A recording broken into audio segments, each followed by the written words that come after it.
This week, we're going to look at Virginia versus St. Joe's. Got an awesome matchup in the first round. Two high-scoring offenses, so look for a lot of face-offs. Virginia's going to feature Anthony Gabriel and Thomas Colucci. Gabriel more of a clamp, get to a reverse shovel guy. Good, strong, athletic, much like Colucci. Colucci's more counter-based with a variety of first moves. Them going up against Gavin Ty, who used to be at Virginia, so it'll be cool to see how Virginia's wing play prepares for him with a lot of familiarity there. It's going to be a great battle here, and I'm very excited for all of these college games coming up now that we're in the NCAA tournament. This one we're going to get to see Gavin's punch from this angle. He really does a good job throwing that left hand through. He's very good at contested ground balls, which I think is a theme we're going to see throughout all of these guys. And those 50-50s are going to be the difference in these high-level matchups coming up this weekend.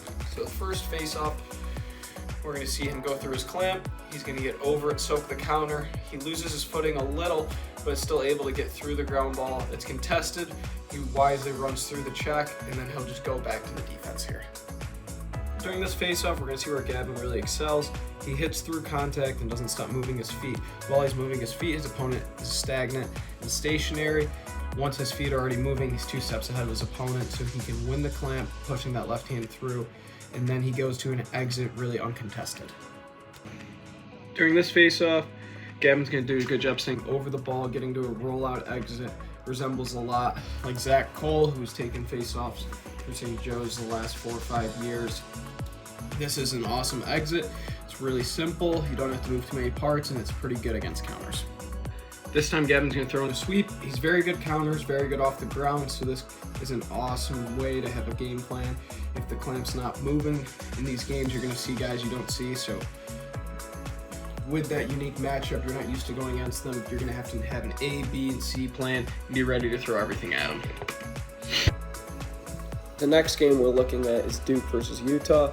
Jake Naso did not participate in the ACC tournament, so they featured Cal Gerard there.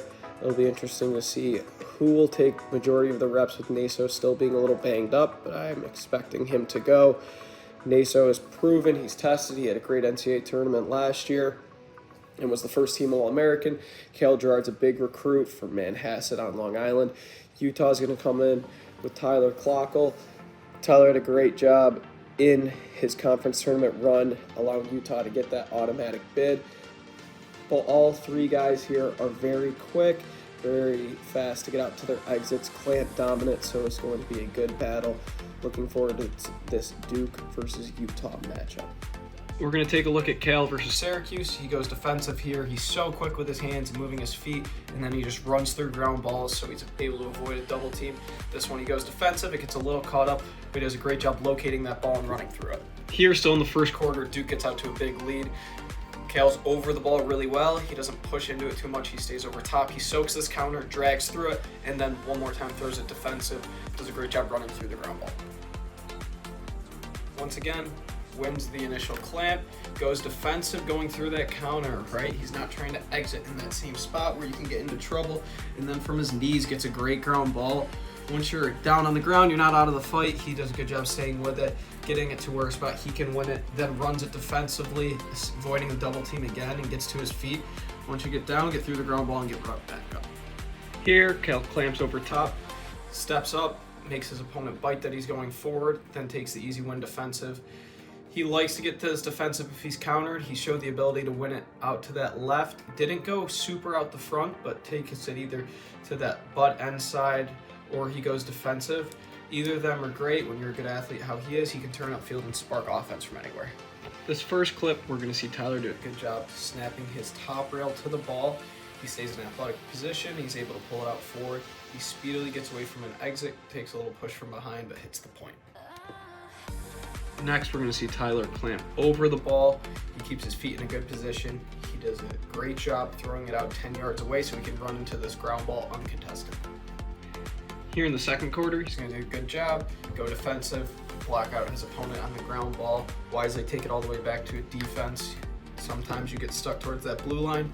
You can turn upfield if you're before it, but at the restraining box, you can get into trouble if you try to turn up into a double team, so go back and use the goalie. This time when he goes defensive, he goes more of a neutral exit to change it up. This will make his opponent try to figure out which side he's going, and he won't be able to easily counteract those exits if we do the same one over and over again. The matchup of the first round, we're going to look at Alex Stathakis versus Justin Wheatfeld. USA Lacrosse came out with their All-Americans. Wheatfeld was the first teamer, Stathakis was the second teamer. Both of them heavy clamp guys, really good at getting that top rail over and getting to that rollout exit. Going to be an awesome battle and one of my favorites of the first round. We're going to take a look at Stathakis in his regular season game versus Georgetown. This is going to be what you'll see a lot of when he wins the clamp, getting to that rollout exit. He muffs the first ground ball, but is really good at staying tough on these, keeps hockeying to space. He's very athletic and big, so he's hard to move off these ground balls.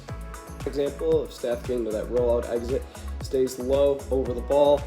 His opponent drops to his knees on the counter, and he wins it to himself easily going defensive. Another thing Stath does a great job from these rotations, he keeps pressure over. He then looks at his head up to see where the easiest point is to exit, throws it to space, doesn't handcuff himself, and allows himself to go through the ground ball. Justin Wheatfeld was great for Michigan as they won their second straight Big Ten tournament. We're going to take a look at his semis game. Wheatfeld does a good job. He's high in his stance, so it allows him to get out quickly, spark some offense. They look for a flat break, so a lot of times they'll throw the ball down to Mikey Boehm. Mikey Boehm's pretty automatic from that lefty low wing. His first face-off, we're going to see him win it out the front, throw it down to the right attackman. They get a shot here, big save for Hopkins, but this is an example of all the transition they can spark when Wheatfeld wins it out the front. This one, Wheatfeld gets over the ball and goes to that reverse drag exit. He likes to do this just like Stathakis, so look for them to use this a lot. Both of them are tough to get up the front on because they're very athletic and quick to counter. Wheatfeld pairs his clamp with this good reverse shovel counter. This time he does a good job of it, forcing a 50-50 ground ball, and they're able to come up with it as a result of a push call.